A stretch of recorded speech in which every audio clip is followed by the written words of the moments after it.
কওমি মাদ্রাসার অধিকাংশ জায়গায় ইসলামী ছাত্র শিবিরকে ঘৃণা করতে শেখানো হয়। একবার ছোটকালে এটা ফয়জনের মতো ঢুকিয়ে দেয়া হয়। তাই কওমি মাদ্রাসাতে যতজন পড়ে, সকলে না, কমপক্ষে 95% ছোট্ট মানুষকে জিজ্ঞাসা করবেন শিবির, বলবে ইন্নালিল্লাহ, খারাপ জিনিস। ছাত্র হিজবুল্লাহ যারা করে, সসিনা পড়ে অথবা সসিনাপন্থী যারা আছে, শিবির বলে খারাপ জিনিস। ছাত্র সেনা বলবে শিবির তো কাফের।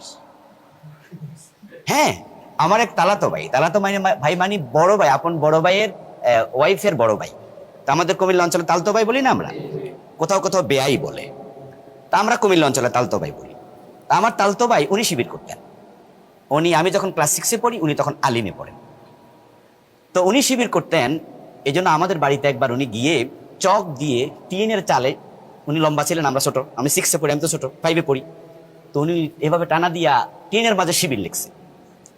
এর মানে হলো উনি শিবিরের প্রচার করছে, শিবিরের কর্মী ছিল। আমার না এত রাগ হলো যে শিবিরের নাম আমার ঘরে থাকবে। পরে আমি আবার চক এনে, তারপরে টেবিলের উপর টেবিল দিয়ে উঠে, তারপরে শিবিরের শেষটাকে ক বানাইছি, লিখছি শিরিক।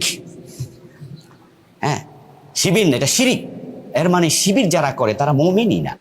এবং ছোট্টকালেই ক্লাস 5 থেকে মিছিল শিখেছিলাম, গোলাম আজম সাইদি বাংলার ইহুদি, নাউযুবিল্লাহি মিন যালিক। এই মুখ দিয়ে এই স্লোগান তারা শিখিয়েছিল ছোট্ট মানুষ আমাকে। এবং আমরা ভাবতাম যে শিবির যারা করে তারা খুব খারাপ মানুষ, জামাত ইসলামী খুব খারাপ মানুষ।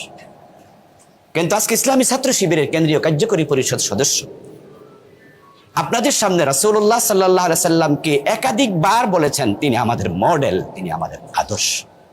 আমরা তাকে ফলো করতে চাই, আমরা তার মতো হতে চাই, তার রেখে যাওয়া আদর্শকে জীবনে ধারণ করতে চাই। আমি যেই ভাইয়ের আলোচনা শুনে ইসলামী ছাত্র শিবিরকে সবচেয়ে বেশি অন্তঃকরণ থেকে গ্রহণ করেছিলাম, তিনি হচ্ছেন আমাদের চৌদ্দগ্রাম সরকারি কলেজের সাবেক ভিপি, ইসলামী ছাত্র শিবিরের কুমিল্লা জেলা দক্ষিণের সাবেক সভাপতি, কুমিল্লা চৌদ্দগ্রাম উপজেলার জামাত ইসলামীর সাবেক আমির আমাদের শাহাবুদ্দিন ভাই।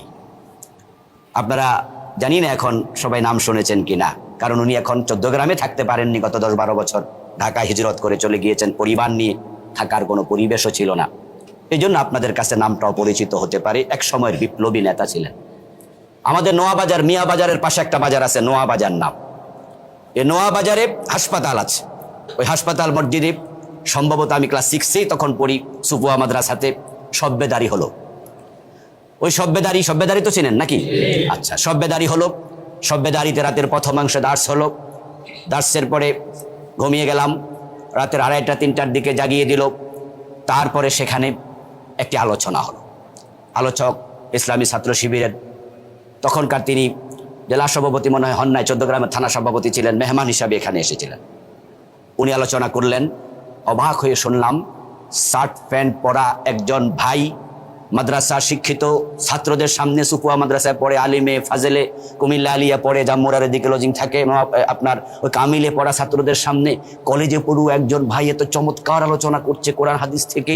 আমি তো জানি শিবির মানি শিরিক, শিবির মানি খারাপ, আর শিবিরের দায়িত্বশীল এত দারুণ কথা বলে।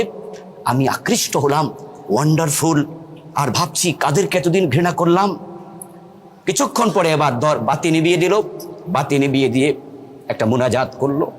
মুনাজাতের ভিতরে হাউমাউ করে যখন কাঁদতে শুরু করলো, আমার হৃদয়ের কালিমাগুলো চোখের পানি দিয়ে মুছতে শুরু হলো। আমি তখনই ভাবলাম যে এই দল থেকে দূরে থাকা যাবে না, এটাই মুক্তির দল।